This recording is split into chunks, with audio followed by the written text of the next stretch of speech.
So while it appears people are just dancing around, all it is a quick donation to Hilarity for Charity, and then you can be in the music too. So while some dogs walked in with their owners today, Hemingway here is still looking for his. He plans to appeal the case, but before that he also wants to file a motion that would send McClin to the Larned State Hospital for a 120-day study. Hey Blake, you know, the fans have come out in full force already. I don't know what was louder, the cheer for pizza or the boo for the Jayhawks.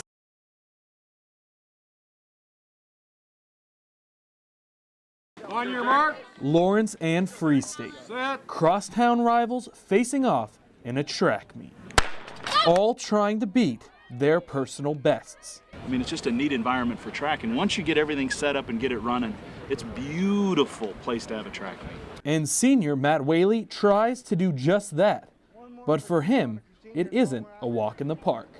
Due to my CP and things like that. Matt's cerebral palsy has put him in the news before. When he was like 6 or 7, he tried to play coach pitch baseball, and we ended up in federal court. He won and was allowed to play, and for shot put, Usually they end up giving me a little bit of a problem with sitting on the sideline and doing a little water. I found the process rather easy. But whether it's easy or hard, Matt has one motto. Try me. Could it really be that simple for him? My position always is, when somebody tells me I can't, try me. A man with a 2-word phrase that completely shapes his outlook on life. Until you try me, you don't know. So when he got to the thrower circle, he tried.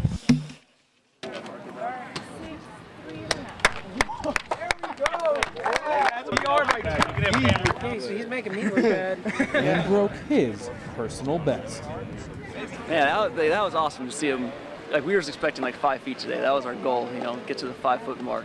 And he surpassed it by almost 1.5 feet. And while he didn't finish first, what he did do, just like a lot of good athletes, Matt pushes himself, was try. Hank Cavagnaro, KUJH Sports.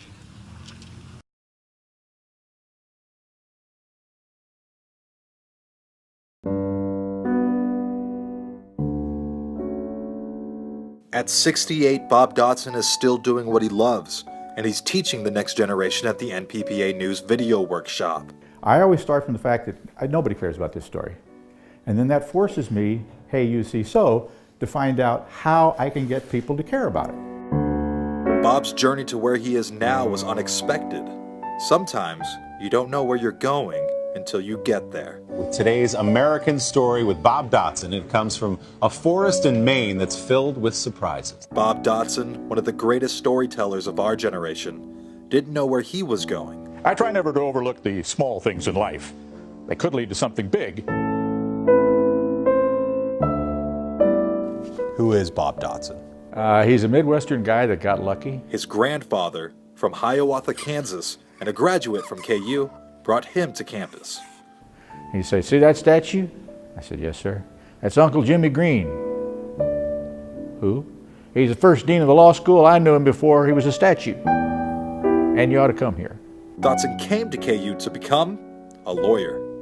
But of course, I got interested in journalism and got on the local campus radio station, and the rest is history. So the local radio station, like KJHK? Well, in those days it was called KUOK, or Quack. Dotson fell in love with journalism. I got hooked on the fun and the challenge of taking what seems to be ordinary and try to make it come alive and give my reader or my viewer a chance to experience, not just to show or tell, but to experience what I had experienced. He is storytelling. Nate said these creatures so filled his heart, he felt compelled to give them life. Because he captures people's memorable moments in a span of 2 minutes. Gathered by hand, 6 days a week, for 60 years. Now, why would you buy 4 Peters if they last a lifetime? Because you've got 4 friends, that's why. Even in broadcasting where it's limited time, especially these days, you know, where everything is a tweet or it's a 6-second vine, what have you. It's no excuse for not telling a story. For instance, I asked a reporter the other day what was the last thing she tweeted, and she said the suspect went into the mall and bought a green sweater. And I said, all right, same number of letters. Honey, the gutter ain't a step up from you. Now, which one's the story? He's won hundreds of awards, 8 Emmys, 5 Edward R. Murrow Awards. Now he's being presented the William Allen White Citation. And to have an honor like that, I mean, I feel like I ought to call my wife and say, I'm not taking the garbage out anymore. Don't you understand? I am somebody. Probably still gonna have to take it out though, right? I absolutely, yeah. Dotson's career began at a little station at KU called Quack. After hundreds of stories, just as many places, and remarkable people throughout his career, Bob is still not done. What was your favorite story you ever told? The next one. Dotson, an inspiration to all. Hopefully in our lifetime, we're still doing what we love. The desire every morning when you wake up to make yourself one of a kind will get you closer to having a happy life. I mean, everything I've told you could be wrong, so keep that in mind. For photojournalist Hank Cavagnaro, I'm Thomas Hoppo, KUJH News.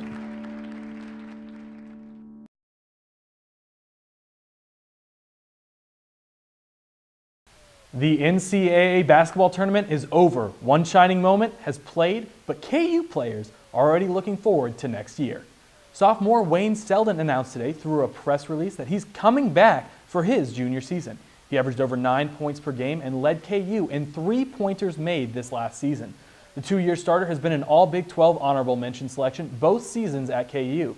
This comes after both Kelly Oubre and Cliff Alexander left for the NBA draft. And usually multiple arm surgeries could mark the end of a pitcher's career. But sports reporter Josh Kurlak shows how one Jayhawk has found new life a little closer to home. Rappaport and the Jayhawks look to extend their winning streak tonight against Oklahoma State. First pitch is set for 6 p.m. And KU softball has been on a blazing start this season. The team is 32-5 after their sweep of Oklahoma State in Stillwater. The Jayhawks head down to Lubbock, Texas this weekend. And the Red Raiders are 16-23 overall and winless 6 games into conference play. Jayhawks plan to make a statement this weekend for the Big 12 race. Yeah, you know, this weekend's a big weekend. Every weekend is, but this weekend is a big weekend because we kind of sit in the middle there. And, you know, it'd be great for us to go down and take care of business so we can show that we belong in the top half of the Big 12, and that's what we're trying to do here. And first pitch of that series is tonight at 6. Well, the KU golf team was in action this week in the Old Waverly Collegiate Championship. The Hawks tied for 7th in the tournament with a team score of 11 over par. The field's top 5 teams were University Alabama Birmingham, Florida, Ole Miss, Mississippi State, and Southeastern Louisiana.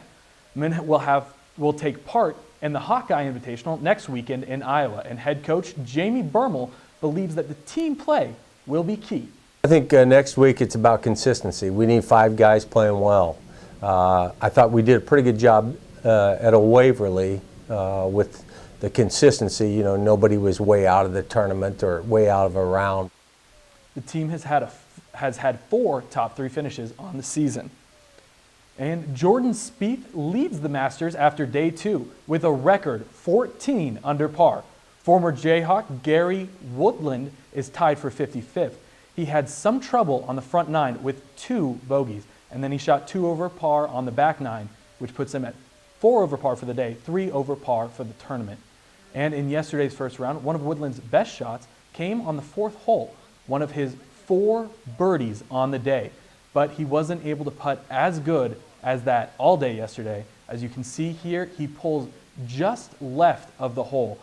His best finish in Masters history was a tie for 24th in 2011. A trio of Jayhawk volleyball players will play with the U.S. Collegiate National Team this summer. Anise Havili, Kelsey Payne, and Tiana Dockery received the invite. They are 3 of 36 players that will compete at a tournament in Louisiana. The winners will represent the U.S. at the World University Games this summer in South Korea. Now on to tennis. The women play in Stillwater today. The Cowgirls are 16-4 on the season, while the Jayhawks are 7-11. But the 2 squads have the exact same Big 12 record, 3-2. First serve is 5 tonight. After the Cowgirls, the Hawks head a little farther south to take on the Sooners on Sunday. OU is 11-7 on the season, but have struggled in Big 12 play, winning only 1 out of the 7 matches so far. Currently, they are on a 5-match slide leading into the weekend. First serve is in Norman at noon. So, Mary Kate, it's come to my understanding that you are actually part of athletics. I am. I'm on the dance team, so I guess that kind of makes me a little bit of part of Dance. So actually, have you like to dance with music around, right? I love to dance. Have yes. you ever danced while there's no music for anybody else, just you? No, I can't say I've done that. Well, on Wednesday, I caught up with a few people who did just that.